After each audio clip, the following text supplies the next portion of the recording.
Get the home field advantage every time with Fairfield by Marriott, official hotel partner of the NCAA. Whether you're a student athlete working toward your championship dreams or your team's biggest fan, Fairfield by Marriott has everything you need to get ready for game day. From comfortable guest rooms to complimentary hot breakfast, Fairfield is part of the Marriott Bonvoy portfolio of hotels and official hotel partner of the NCAA. Visit fairfield.marriott.com to book your next game day stay. The United States Border Patrol has exciting and rewarding career opportunities with the nation's largest law enforcement organization.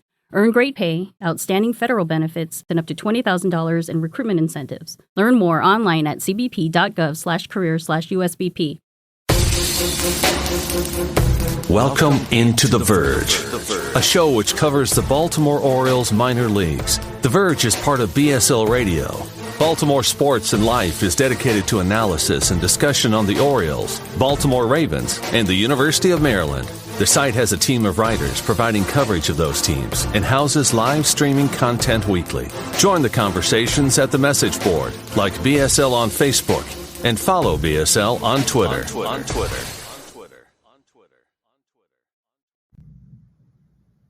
Want to make a podcast? Spotify's got a platform that lets you make one super easily, then distribute it everywhere and even earn money, all in one place for free. It's called Spotify for Podcasters, and here's how it works. Spotify for Podcasters lets you record and edit podcasts right from your phone or computer, so no matter what your setup is like, you can start creating today. Then you can distribute your podcast to Spotify and everywhere else podcasts are heard. Video podcasts are also available on Spotify. With Spotify for Podcasters, you can earn money in a variety of ways, including ads and podcast subscriptions. And best of all, it's totally free with no catch. Ever since we discovered Spotify for Podcasters, we feel like having options like video podcasts and Q&A lets us be more creative on another level. I highly recommend you give it a try. Download the Spotify for Podcasters app or go to www.spotify.com/podcasters to get started.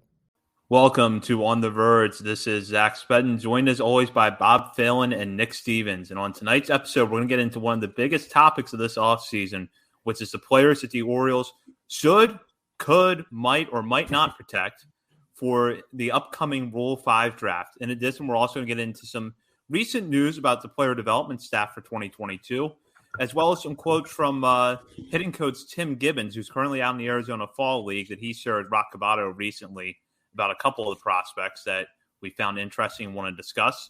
So we'll get into that in a moment. But first, On the Verge is brought to you courtesy of Mercer Floor and Home Carpet One. Mercer is a third-generation family business. It was established in 1959 and is located on Main Street in beautiful, historic downtown Westminster, Maryland. For all of your flooring needs, think Mercer. Now, as our listeners know, we do have a Patreon community, and each week we like to shout out the new members of that community. And I'm going to let Bob do that for us this week. Yeah, we got two new Jameses. We got James McCann. I'm sure that's the former catcher in the major leagues, and James Eberwine. So thank you guys for joining up. Yeah, thank you both. And Bob, great to have you back. I know you were down at Disney last week. And before we really get into the meat of this show, did any of the Disney characters have thoughts about Orioles prospects that they really wanted to ask you? Well, first of all, they said the Orioles are ruining baseball and everything they do is wrong. So they're right in line with the media at large. No, it's good to be back. Disney was fun, but exhausting. My back is killing me. So I feel like an over-the-hill first base prospect or player right now. Using Diaz to get back on the IL, I guess, for next week. Yeah. Or, I feel like Albert Pujols. That's really old. Yeah, but Albert Pujols is coming back next year. Hey, I came back, didn't I? Yeah, you did. So we'll start off with some news concerning the player development staff for 2022. This has not been announced by the Orioles, I don't think officially, but those joining the Orioles development staff have taken to Twitter to announce the move themselves. The big one is Forrest Herman, who is coming over from the Reds organization to become the pitching coach at High A Aberdeen. Herman was with Low A Daytona last year in the Reds system. Prior to joining the Reds in 2020, he was part of the Seattle Mariners organization, and has had roles elsewhere before that. So he will now come over to Aberdeen. And in addition, the Orioles are picking up a coach from Wake Forest pitching lab in Joey Milot, who is going to take over, according to his Twitter, as a biomechanic for the Orioles. So a couple of interesting hires here, and I'll start with Nick. Just your thoughts?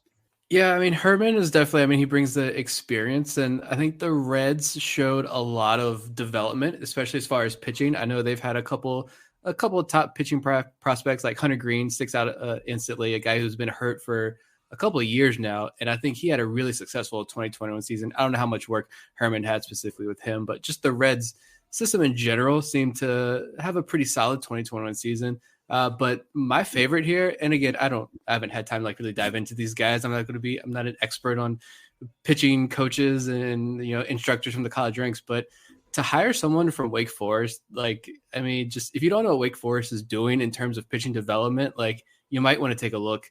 When February rolls around, watch a couple of Wake Forest baseball games. I mean, this program is really doing things right.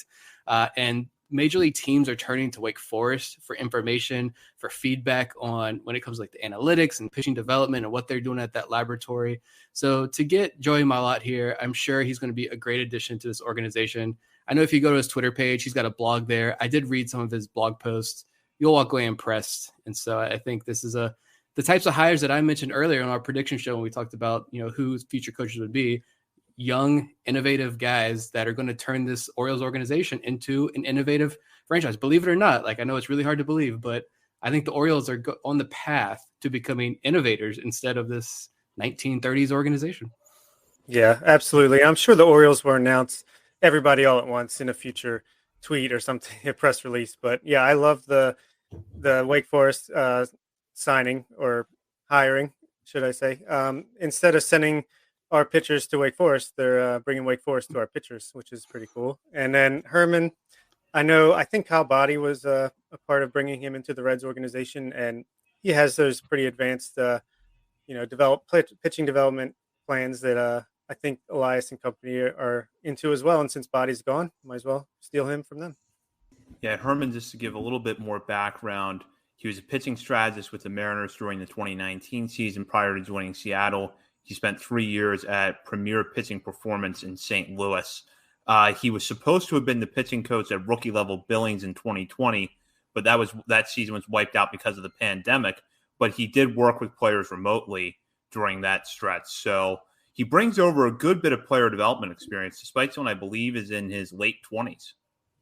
I love that. You bring in these these young coaches, these young analysts, these young instructors, like out with the old, in with the new. You're bringing in these instructors and analysts. You're drafting kids out of programs who match these new philosophies that the Orioles are bringing in, that have experience with working with these younger guys like a Joey Malott, who's a very young analyst here. And I think that's just a perfect marriage. And I think it's going to pay off in the long run. Like I said, they're on the path to becoming an innovative franchise here. And maybe I might be blowing all that up because it's the Orioles and we're finally getting something. I know every team hires, men and women like this, but it's exciting to see the Orioles finally go down this path. Yeah. And I have to assume that it's better when you're a young player to have a young coach that maybe you can relate to a little bit better, not some old stogie who's just telling you what to do. I don't know. I have no idea how it works, but it seems fair to me. It would be interesting to get insight on that from a player, especially one that maybe has some experience out at Driveline or a similar academy, because I think it's always been expected or assumed that a coach in the minor leagues is going to be a former player, ideally a former major leaguer that's, a few years removed from his career, and not necessarily somebody who may have pitched at the college level or played at the college level and then moved into sort of this analytical coaching position with some type of academy before getting hired by a major league organization. And I just think on your eyes, we fun. And you just interviews from prospects, like these guys are really buying into what the Orioles are doing. They're buying into the local side of things, and which is really good to see too. So I mean, you're seeing this marriage put together. I think it's come along fairly well so far. We've already seen small sample size. I know we've only had like one full season, but we saw the jump, especially in the organization this year. Hopefully that starts up, and we'll see this come in maybe later because we didn't still that nature. So yes. So we'll look now at some quotes that Tim Gibbons gave to Rock Cabato at Masson. Rock has had a couple of articles with Gibbons, where he's talked about some of the hitters in the Orioles system. Gibbons is out at the Arizona Fall League now, was the hitting coach for AAA Norfolk during the season. So some of that is about players that are in the Arizona Fall League, like Greg Cullen, Yusniel Diaz, Kyle Stowers, but he also really heaped praise on Robert Newstrom. And he relayed a story that when Newstrom was in a tight game against Durham at home, was facing Phoenix Sanders, a Bulls reliever. Before getting up to bat, Newstrom looked at an iPad and noticed that when 0-2, Sanders throws a curveball 100% of the time in his last 250 pitches up to that point. Newstrom ends up in an 0-2 count in the next at bat. Sanders throws him a curveball, and Newstrom hits a walk-off home run. So that kind of insight is really interesting to hear. And it makes us think a lot of things about Robert Newstrom, which we'll get into in a little bit when we talk about the Rule 5 drafts. But, talking about some of these articles that are over at massinsports.com now, he also relays a story about how Kyle Stowers managed to make an adjustment against Shane Baz, one of the top pitching prospects in baseball, and hit a 98-mile-an-hour fastball the other way for a home run at Durham after striking out on the same pitch in his previous at-bat. So, Bob, I'll just jump in with your thoughts here. I know that you've read those pieces. What did you think about the insight that Gibbons was giving? Yeah, I enjoyed reading those articles for sure. I mean, Tim Gibbons, this could be the new hitting coach of the Baltimore Orioles. I have a feeling that could be the way they go, but great to hear. Love the insight. Robert Newstrom sounds like a smart guy. Another one of these guys that's willing to look at the video, look at the analytics and the statistics and use them to his advantage. So that was a great story there. And again, Stowers seems like he's very adaptive and can make adjustments. And I think that's important in today's game, is being able to make adjustments, at bat to at bat. And I loved hearing that. Yeah, I'm back here, I think. I don't know. Every single episode now we run into this. My internet. Xfinity is not going to be a sponsor of the show anytime soon. Yeah, that article is fantastic. It's been like a whole series. He had some quotes about Greg Cullen in there as well, that Rock's been stretching this out. It's slow time for Orioles news, so stretching those quotes in a couple of different articles there. But I really loved the very last line of that when Tim Gibbons says he's a guy that I think, talking about Robert Newstrom, that I think can contribute in Baltimore for a long time with Stowers and Rutschman. Like, that's fantastic to hear from these guys. And I honestly believe, we talked about before when we mentioned Matt Blood and his praise for guys like Joey Ortiz and Kyle Bradish. Like, these guys aren't just going to hype up players for no reason. Robert Newstrom's not even in the AFL. He's not working with Gibbons right now. So for Gibbons to put that kind of praise on Newstrom, I absolutely love it, because this is a guy that no one was talking about 2 years ago or last year. He wasn't at the alt site. He's a guy like no one's talking about, just minor league filler. And now this is a guy who we're going to be talking about later in the episode of, do the Orioles protect him on the 40-man roster or not? And that's extremely exciting. The outfield and pitching took tremendous leaps this year in the system. And it was really fun to see.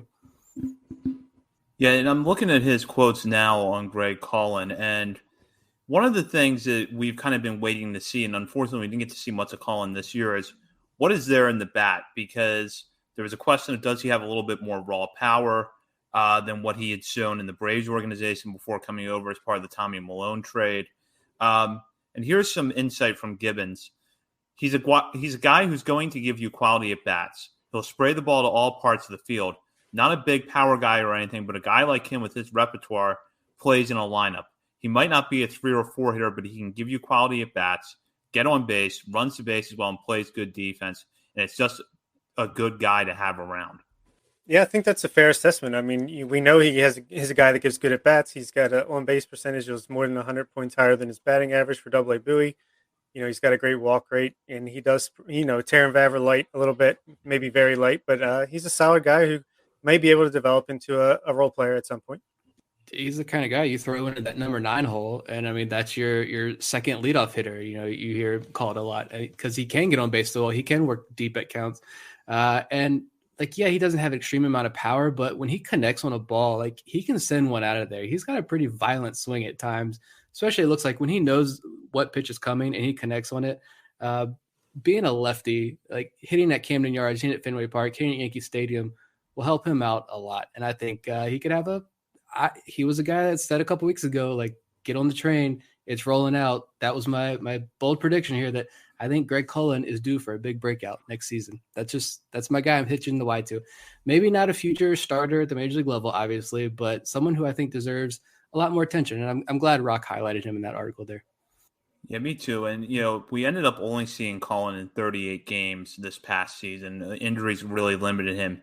In that stretch, though, 259 batting average between three levels, which includes some work down to Florida Complex League in Delmarva, but a 429 on base percentage. So that gives you a sense of how this is a guy that can really work the count, not to mention that he walked 31 times compared to 30 strikeouts. And pretty good defense, too. So yeah, he's solid out there. And we know Elias is leaning more towards guys who put the ball in play and don't strike out too much, especially with this last draft. So he fits right in there. Yeah, exactly. And when you look at that, what the Orioles are putting together at second base, depth-wise, guys like Colin, Terrin Vavra, Connor Norby certainly fit that bill. Colin doesn't, Colin's not a prospect in the sense of either of those guys, but if you look at someone who could be a little bit of a riser, I definitely think he's in that mix. Yeah, and the trade, it was Tommy Malone. Like, that's who the Orioles traded to get him, and AJ Graffinino. So that's turning out to be a fantastic trade. Like, even if Graffinino and Cullen never make the major leagues, I think it's better, higher quality AAA depth that at least Greg Cullen certainly is going to provide to this organization, which we've seen injuries pop up, and next thing you know, like, we're scrounging the waiver wire for a starting second baseman. Like, if you have a guy like Greg Cullen that you can turn to, that's a pretty solid option to have down there in AAA, especially when you look at some of the options that the Orioles had in AAA this year for middle infield. I don't know how many Orioles fans are still holding out on hope for Richie Martin bounce back anytime soon. So. Yeah, both of those guys are a better organizational filler than you would normally see in an Orioles organization. Cullen, he can seem like, I think Gibbons mentioned he's a great teammate, great guy to be around. So that's good to have in the clubhouse. And AJ Graffinino, he's got that good glove, so people can learn from him there. So love to see it. Great Tommy Malone trade. Can't wait for the next one. I'm thinking back to when we had Kyle Glazer on the show, and he mentioned that something to the effect of that your bench doesn't win you a lot of games, but it can lose you a lot of games.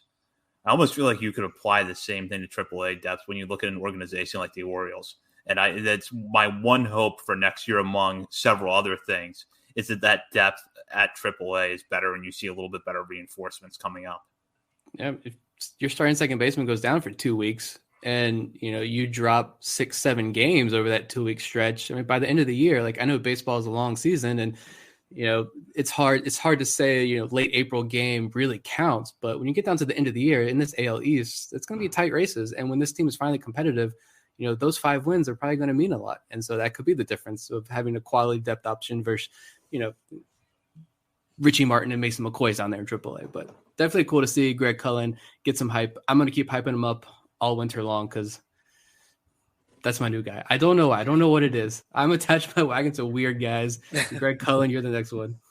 Hey, and he's not going to do anything to make you think differently. So, we're going to move in now to our big discussion of tonight's show, and one of our bigger discussions of the offseason, which is how the Orioles are going to go about protecting players for the Rule 5 draft and who they might expose.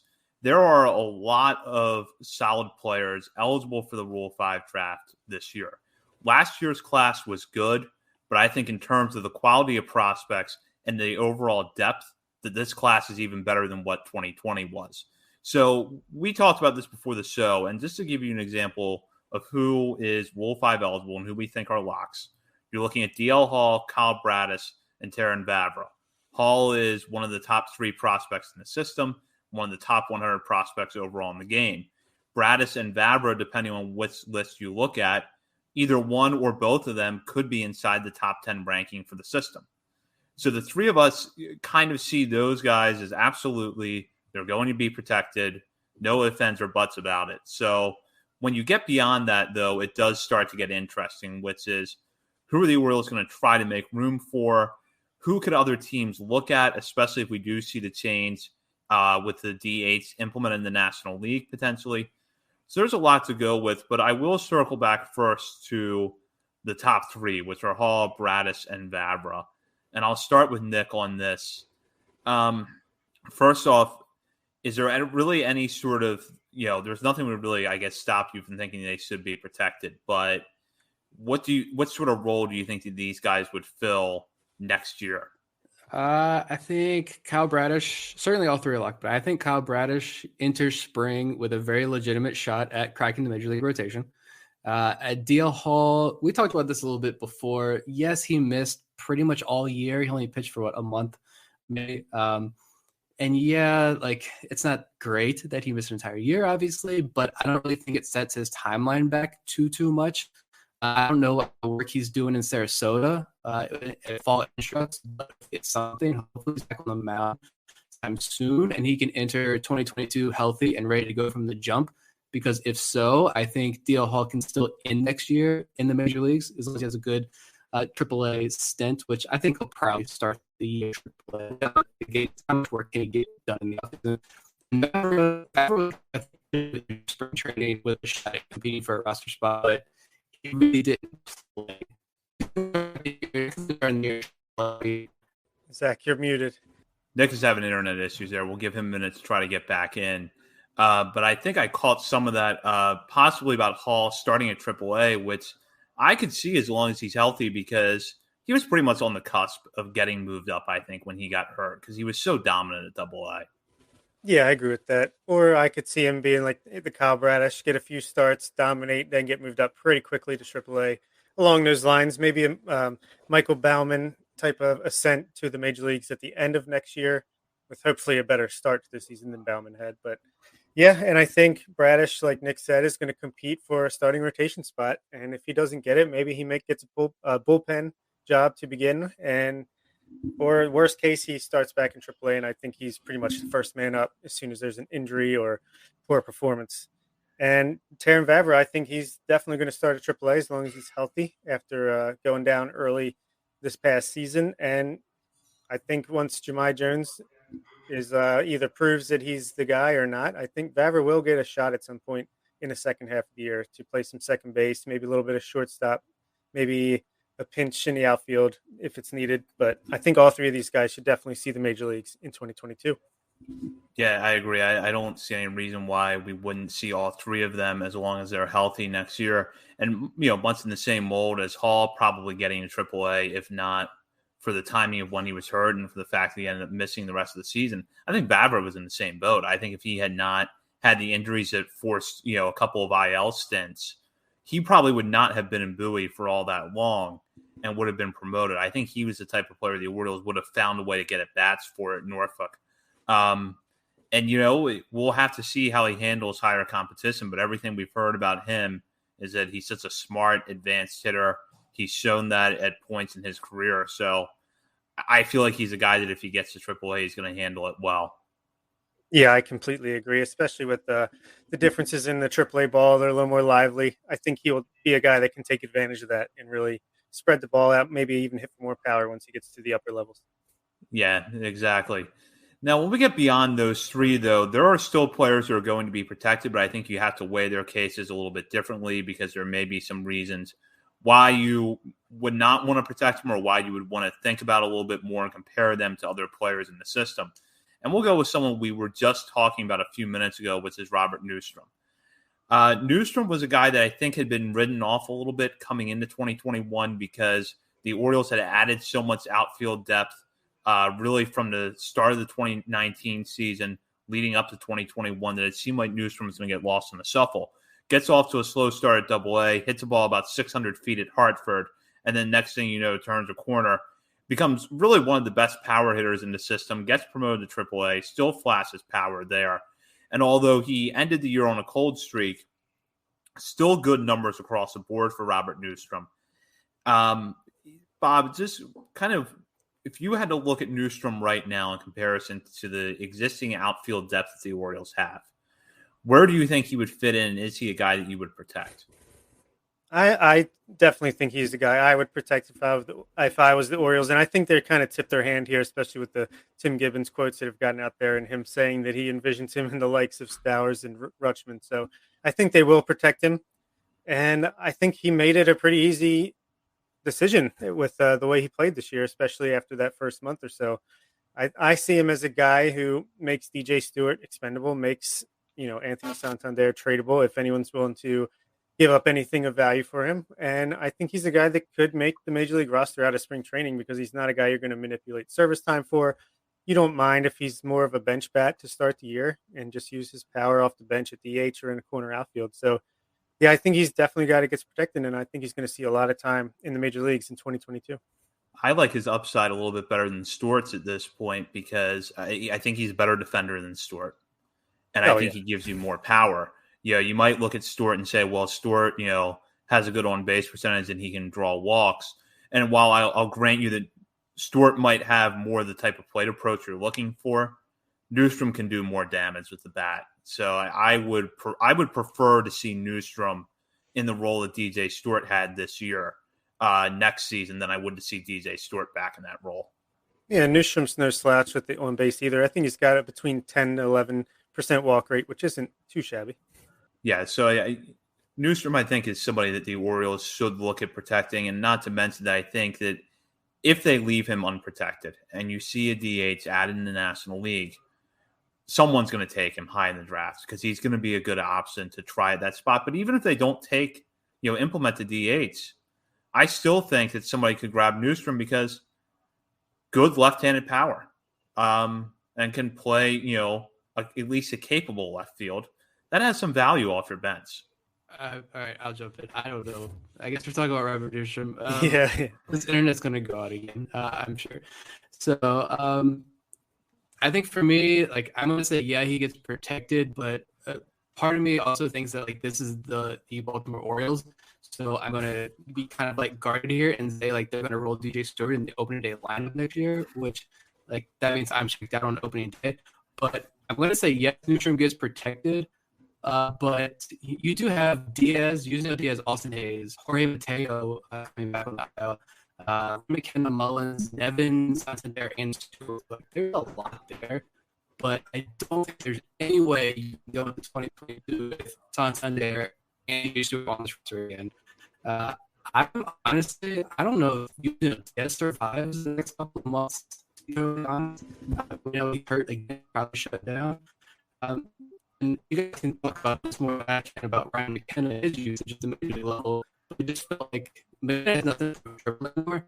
But I think the organization just refused to give him everyday at bats, even if he should have.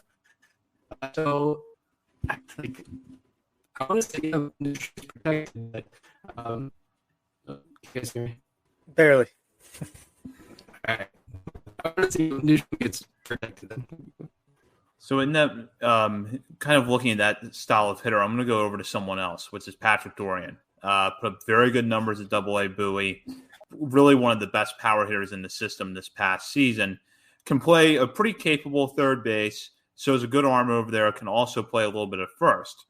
Now, some of the concerns that we've heard about from listeners with Dorian is, well, he's a 25-year-old putting up those type of numbers at Double-A.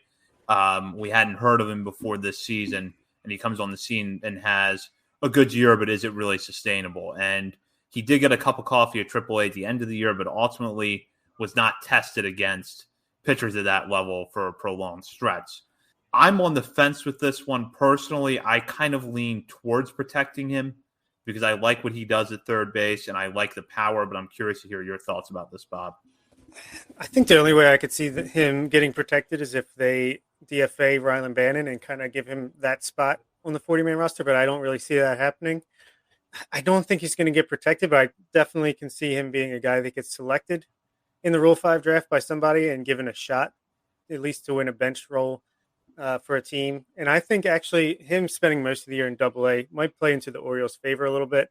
Maybe if he gets more time in Triple-A and proves that he can hit that upper level pitching, then he becomes more viable to a different major league team or even to the Orioles. But as it is, he got a little bit of taste of AAA and he struggled. It was very short sample size, but that might actually be able to keep him in AAA for us next year. Yeah, that's true. The fact that he was not, exposed to AAA much other than for basically the final week of the season could help the Orioles a little bit. He's also not out at the Arizona Fall League, so that would be another place theoretically where more eyes would be on him. I do think, though, while I personally would lean towards protecting him, I have a hard time seeing where he would fit on the 40-man roster unless you mentioned the possibility of DFAing Rylan Bannon or a Trey Mancini trade. If you think you're going to trade Mancini at some point in the offseason, then having Dorian there is sort of an alternative to Tyler Nevin. And who's going to fill that first base, corner infield, corner outfield, DH type reserve role, because you're going to need somebody to take that over if you get rid of Mancini and don't bring in a full-time DH. Yeah, that's a good point. That could definitely be a way they could sneak him on to the 40-man. And what was it? Tim Gibbons that was talking up Phil Nevin's defense, or not Tyler Nevin's defense, in an article recently, which I don't see that, but maybe they're looking to get him more involved in the team next year.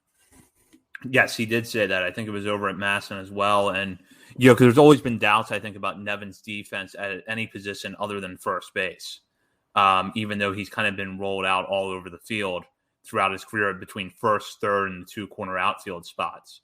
But if the Orioles feel like Nevin, who, by the way, is already on the 40-man roster, if they feel like he can contribute something a little bit more defensively, then, he's going to stick around for a while.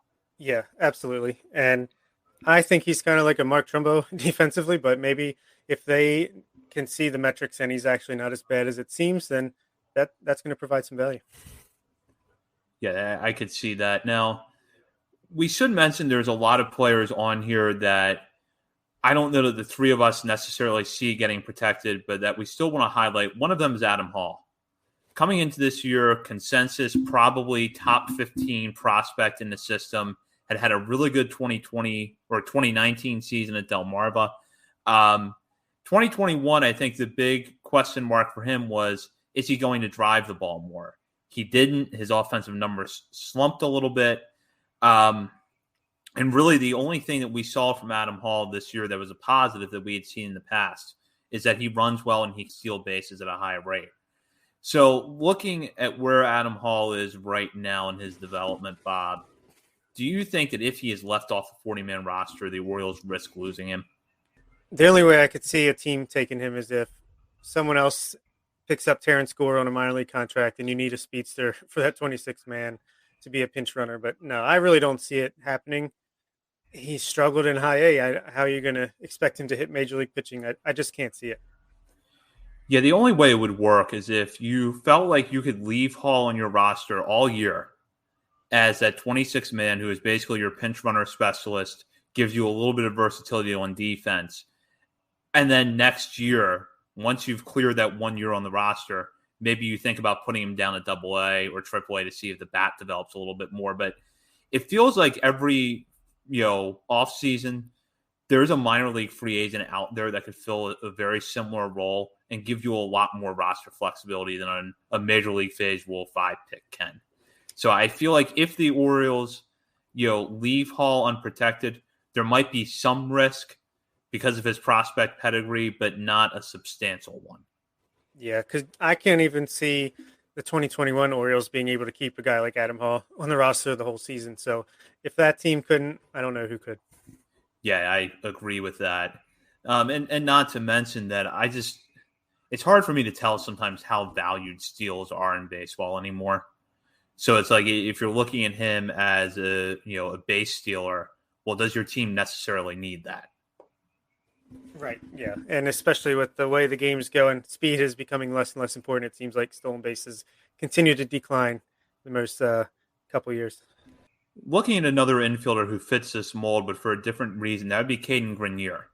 Grenier's reputation throughout his professional career, and he showed it this year in Bowie, was excellent defensive shortstop, can also play a really good second base, occasionally surprises you with his power at the plate, but overall just doesn't really deliver with the bat. Strikes out a lot, doesn't hit for a high average, doesn't draw a lot of walks. We saw that this year, and while we saw Grenier firsthand at Bowie, came away impressed with the defense. All the reports we heard on the defense during the season were glowing.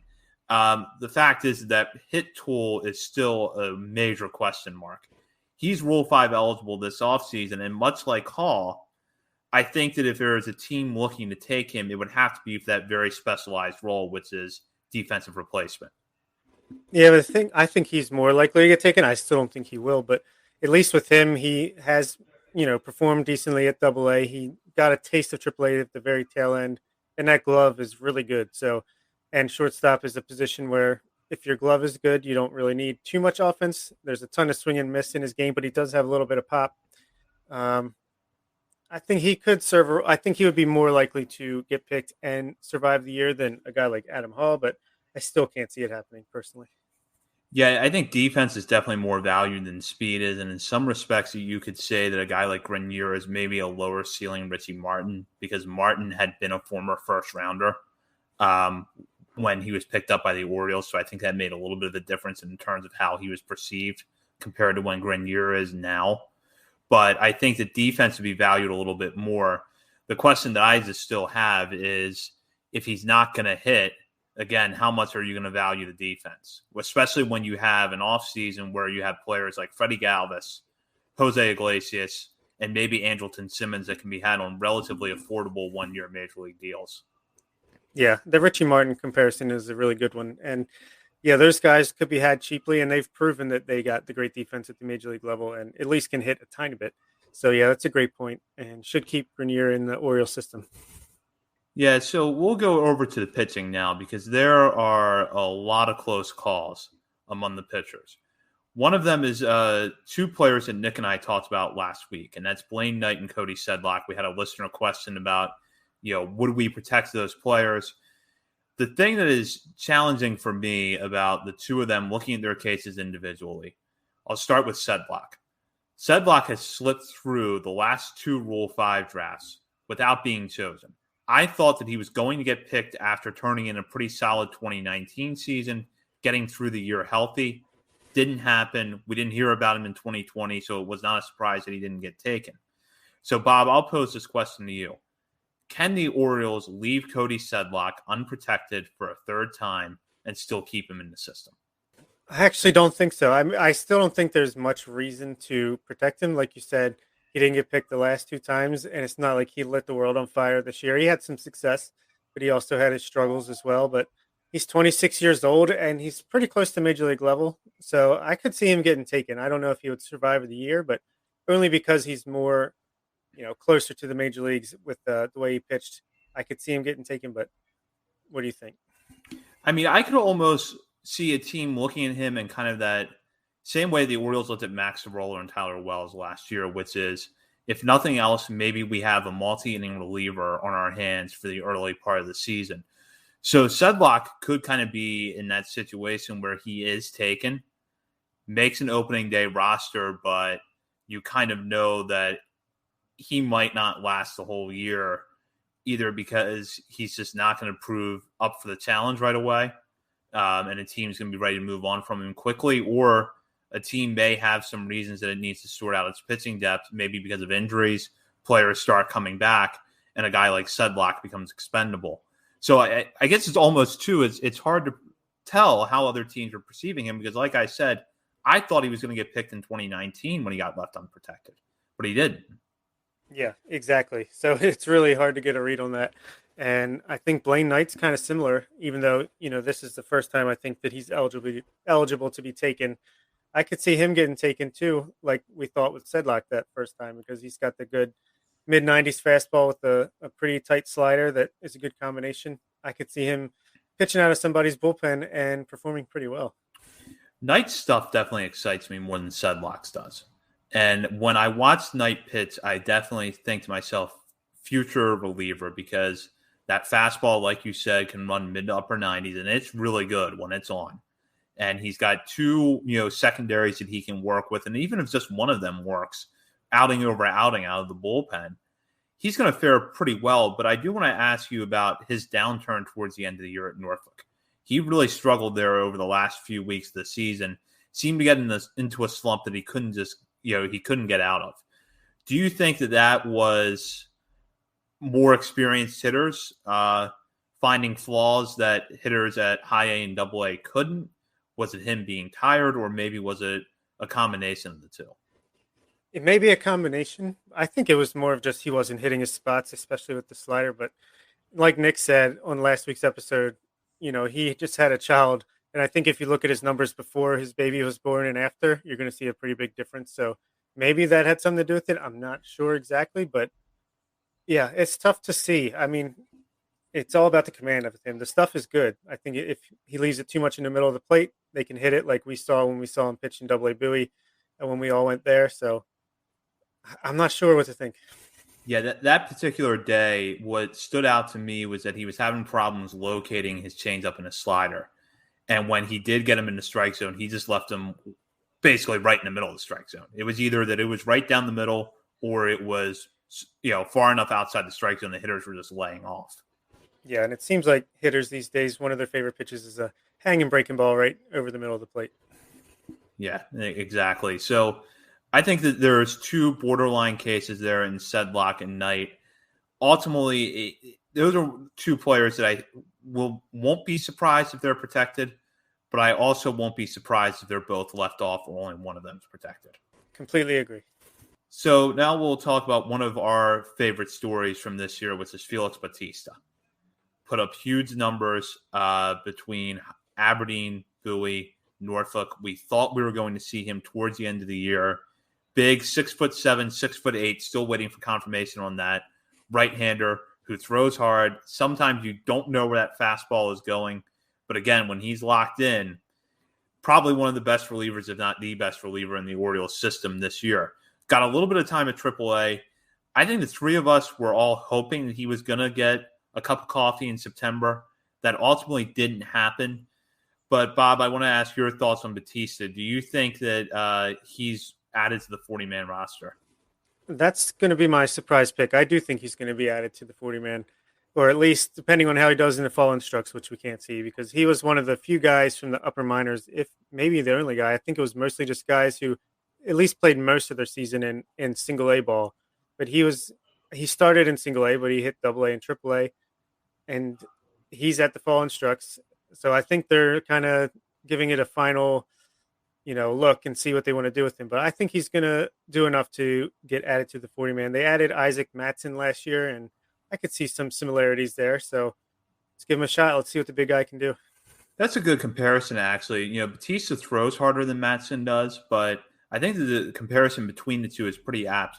One thing I wanted to note with Bautista, because this stands out to me looking at his stat line, the walk per 9 innings rate overall, 5.8 in 46 and 2/3 innings. That's pretty high. Yeah. But what's interesting is that it actually dropped a little bit as the year went on. So he had a 6% walk per 9 rate at Aberdeen, followed by 7.4 at Bowie, and then 4.4 at Norfolk. He actually threw more innings at Norfolk than he did at either of the two levels before that. So it seems like the walks actually got a little bit better to a certain extent as the year went on. Yeah, that is a good observation. I think he just needs to trust his stuff a little bit more. If you see his hit per 9 stats, hitters clearly, at least in the lower levels, could not hit him whatsoever. It's just a matter of get the ball over the plate, you either strike him out or get weak contact, and we'll see if that can continue on. I think as long as he can keep it under 5 walks per 9, he could potentially be a pretty effective reliever. Yeah, I think if nothing else, you're looking at a guy that could come into the game, mid-innings and get you some strikeouts in a key spot. Yeah, absolutely. So another name that I want to throw out there is Nick Vespi. He's out in the Arizona Fall League now. The Orioles just signed him to a minor league deal to bring him back this year. Vespi was one of the better relievers in the Orioles farm system early in the year, but then was hurt for almost 2 months at Bowie. Came back, was barely back, and went to Norfolk where he struggled a little bit. Now, the fact that he's out in the Arizona Fall League could mean that this is the Orioles testing him to see if he makes a 40-man. It could be that they're adding him to the 40-man. They just want to see how he does with, higher competition, or it might not mean anything at all. Time will tell there, but Bob, where do you stand with Nick Vespi possibly making the 40-man roster or not?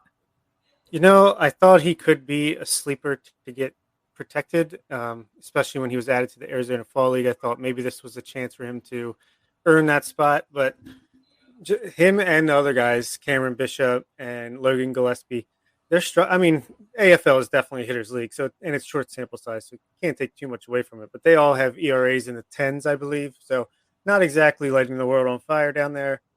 And they already signed him to a minor league contract, I think. So maybe they feel safe in the fact that he could, not get taken. But I don't think he will get added to the 40-man. That's my final prediction. Yeah, I think it's going to be tough just because of the number of potential bullpen options that the Orioles have at their disposal this year, where they're going to have to make tough decisions on the 40-man. I kind of see Vespi slipping through the cracks. Now, that doesn't mean that I don't think we won't see him at the major league level next year if he sticks in the system and goes back to AAA to start the year. I absolutely think that there's, maybe better than 50% chance that you see him, because we know how the Orioles bullpen can turn over every season. And right now, we got a long way to go this offseason, but I don't see that being any different in 2022. But if you have to make that decision right now, I don't think Vespi's added. Yeah, not to say that I don't think he could be a, effective reliever at some point in time, but I just don't think it works as far as the numbers go. Now, Ofelky Peralta was also signed to a minor league deal at the same time that Vespi was. That signing was announced. Peralta was, we've talked about him repeatedly on this show. Seemingly his career was done after 4 stints at High A. Frederick, couldn't get out of there. Basically goes out and pitches really well at every level this year. And we saw what makes him so good when he's on, which is that high 90s fastball, good secondaries. He was locating it probably as well, if not better than he has before. But yet I think he may find himself somewhere closer to that Blaine Knight, Cody Sedlock end of the conversation than the Kyle Bradish, DL Hall end of it. He's not a lock by any means, but he's someone you got to strongly consider. So, Bob, where would you put Peralta right now? Yeah, I would absolutely put him in the Blaine Knight, Cody Sedlock trio. Those 3 are pretty similar to me. And I think if one of them gets protected, it will be Peralta, because I think the Orioles like him. They've stuck with him, even with the front office changeover. They've stuck with him. They seem to like him. They keep, pumping him up, putting him out there. And if these guys are going to be relievers, I think Peralta has the best stuff and the best chance to be a dominant reliever with his high 90s fastball and decent break and stuff. So I don't think at the end of the day he's going to be protected, but I think if one of them was going to be protected, it would be him. Yeah, I could see that because, with how much Peralta had struggled at Frederick, if the Orioles had released him before the 2021 season, I don't think anybody would have looked at it and been scratching their heads like, why did they do this? It would have been, it's the same. The guy has, good stuff, but just couldn't get out of High A. Yet they held on to him to this point. In a way, that's kind of the reason that I hope they protect him, is that you've come this far. Why not see what you can get out of him next year by putting him on the 40-man? And I would say at this rate, giving him an earnest shot to go into spring training and compete for a bullpen job.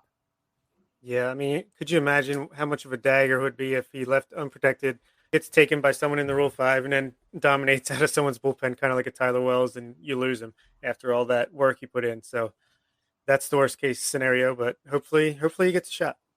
Yeah, just to add a little bit of context to Peralta's struggles leading up to this year. He first went to Frederick in 2017, posted a 5.42 ERA there. Went back in 2018 in over 50 innings, put up a 6.22 ERA. Went back in 2019, so he had 3 stints there, not 4. And in 47 2/3 innings, had a 5.48 ERA. Ended up going to Bowie this year with a 4.53 ERA, but 52 strikeouts across 45 2/3 innings, and then struck out 46 batters in 47 2/3 at Norfolk. So pretty consistent this season, level to level, which was great to see. I think that if you look at how he pitched at Norfolk as a little bit of a test, he handled it well. Yeah, he did. He definitely had his moments, and it seemed like, which we continue to talk about him as a potential reliever because he screamed that the whole way through, and I'm kind of shocked that they've left him in a starter's role this whole time. But it seemed like even in his AAA starts, he would get off to a great start and then kind of lose it a little bit and get beaten around later on. So that kind of goes to the fact that if you just give him an inning or two, he could be effective. We'll go now to what I know is going to be, I don't want to say it's a close call, but one of the calls we would not have seen going in this direction just a few months ago, and that's Kevin Smith. If you had asked us back in July, are the Orioles going to protect Kevin Smith? The answer would have been absolutely yes. They're going to protect him. He belongs in that class with Hall, Bradish, and Vavra. But then he really struggled over the last 2.5 months or so at AAA. Was struggling with his command, giving up more home runs than he had at AA. The stuff just did not look good. He wasn't locating it well. But we also have to remember that it was a little over a year ago that the Orioles traded Miguel Castro to get him. And up until mid-July, that trade was looking like a clear win for the Orioles, I think. And you could have looked at Smith as someone who, was going to enter 2022 with a case to make the rotation out of spring training. Now, as it is, if the Orioles do protect him, you're likely going to be sending him back to Norfolk to see if he can correct whatever went wrong there over the final months of the season. So, Bob, where does your assessment of whether the Orioles should protect Smith stand compared to where it may have been at the beginning of July? It's a tough one. It's definitely a tough one. I think whatever they decide is going to say a lot about what the organization thinks of Kevin Smith. If they don't protect him, I think it means that this problem that he had in the last few months, they don't really see it as something that's easily correctable, at least. And if another team takes him, I don't know. That's going to be tough to rely on someone like that with the control issues. And he had a velocity drop as well. How could you take him and have confidence that you'll be able to keep him on your roster the whole year unless you see something that is fixable? And I think if that's there, the Orioles will see it and they'll protect him. So if they think Justin Ramsey can come up and get back in touch with him in AAA and iron it out, then they'll protect him. And if not, then I don't think they will. Yeah, Smith's command issues were something that was on our minds coming into this year. Eric Longenhagen talked about it when he was on our show. And in 2019, when Smith broke out, was a good season between high A and double A in the Mets system. His walks did tick up when he got to double A, but it was kind of easy to dismiss because it was a fairly small sample size.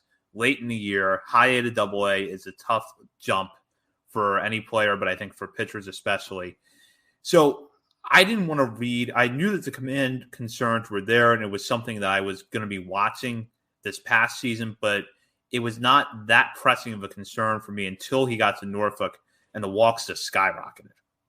Yeah, he couldn't throw the breaking ball for a strike to save his life, and then hitters would sit fastball, and then they were hitting home runs off of him. So definitely something he's got to figure out if he wants to make it to the major leagues even. Yeah, absolutely. And, like I said, I think that and I think you were absolutely right about this, if the Orioles protect him, it's because they think that whatever went wrong late in the year is something that can be corrected and that they can kind of unlock the things that they liked about Kevin Smith when they made that trade with the Mets back in 2020.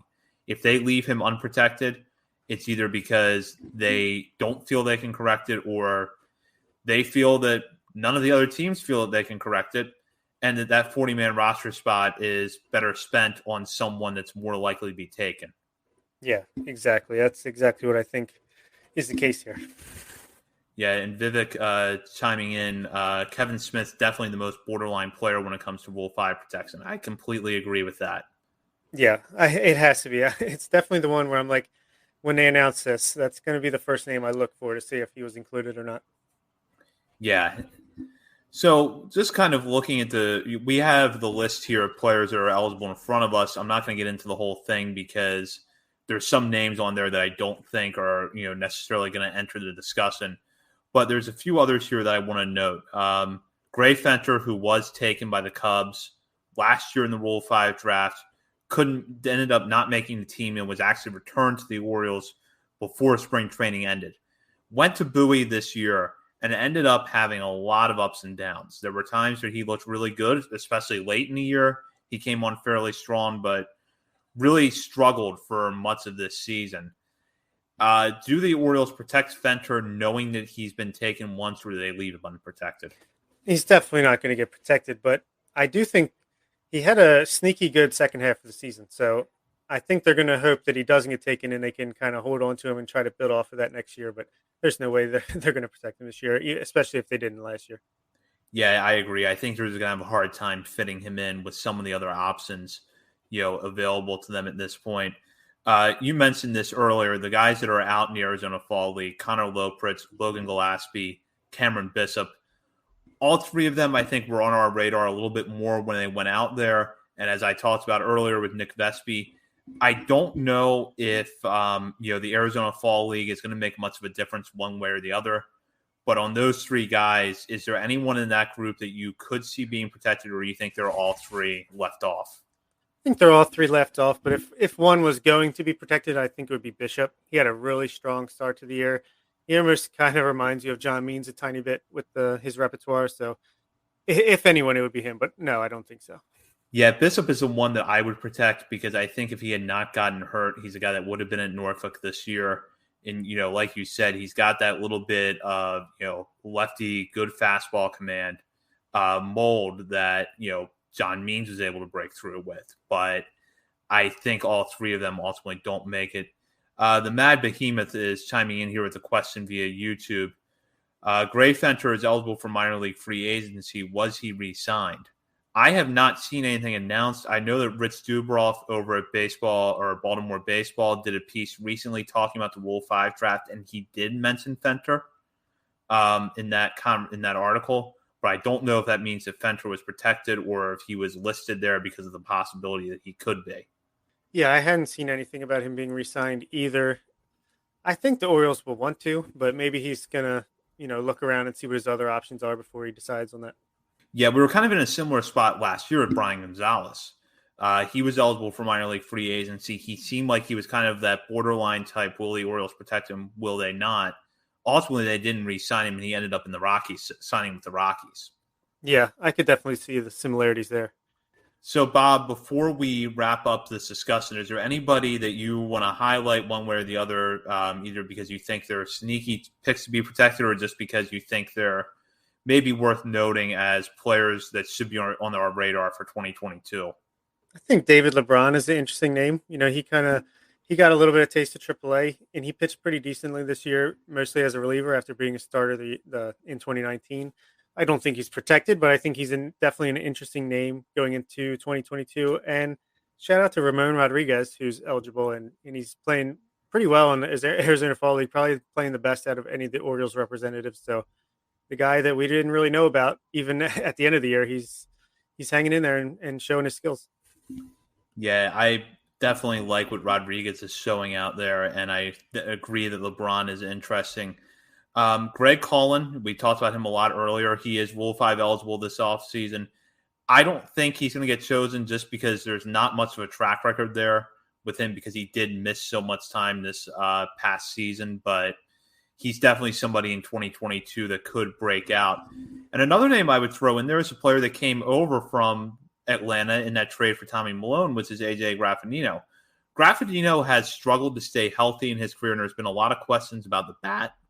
But, not unlike Caden Grenier, a lot of praise has gone around for his defense at shortstop, and with good reason. So, although I think his case is a lot different than Grenier's because he doesn't have as much time at the higher levels of the minor leagues, I still think Graffinino is a guy that, if he's healthy next year and is playing somewhere at least semi-regularly, could make an impression. Yeah, I could see him having a bit of a bounce back, especially – he missed 2020 with the pandemic, and he's had all those injuries earlier in his minor league career. So he kind of, this year was just about being healthy and getting the games in, and maybe next year he bounces back a little bit. Well, that does it for our discussion on the 40-man roster. We'll circle back between now and the Rule 5 draft, probably give more in-depth preview once the Orioles make the decision on players that we think could be chosen from the Orioles or players that the Orioles could target. They're expected to have the first pick of the Rule 5 draft whenever the Rule 5 draft does take place this offseason. It's one of the areas of baseball that is uncertain right now because of the looming expiration of the collective bargaining agreement. But hopefully soon we'll have more concrete information to talk about here. But for next week's show, we've got a pretty big guest lined up, and we're going to have a fun topic to talk about. You want to share that with our listeners, Bob?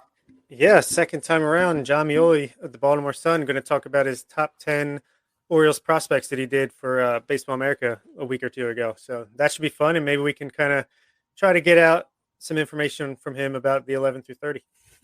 Yeah, absolutely. We'll talk about the top 10, about the best tools rankings that John did for Baseball America, and hopefully get a little bit of information about that 11 through 30 or anything else that John's working on, because as our listeners know, we're fans of John's work over at the Baltimore Sun. So we look forward to being joined by him next week, and we'll look forward to having Nick back on then for the whole show. So for Bob Phelan and Nick Stevens, so hold on one second. Be sure to check out BaltimoreSportsAndLife.com for all the latest articles on the Orioles, Ravens, Terps, high school sports, and more. Join the discussion board there. Interact with fellow contributors as well as BSL writers. And be sure to follow us on Twitter at BSL on the Verge. We will be back next Monday with John Mioli of the Baltimore Sun. For Nick Stevens and Bob Phelan, this is Zach Spedden. Thank you for listening to On the Verge.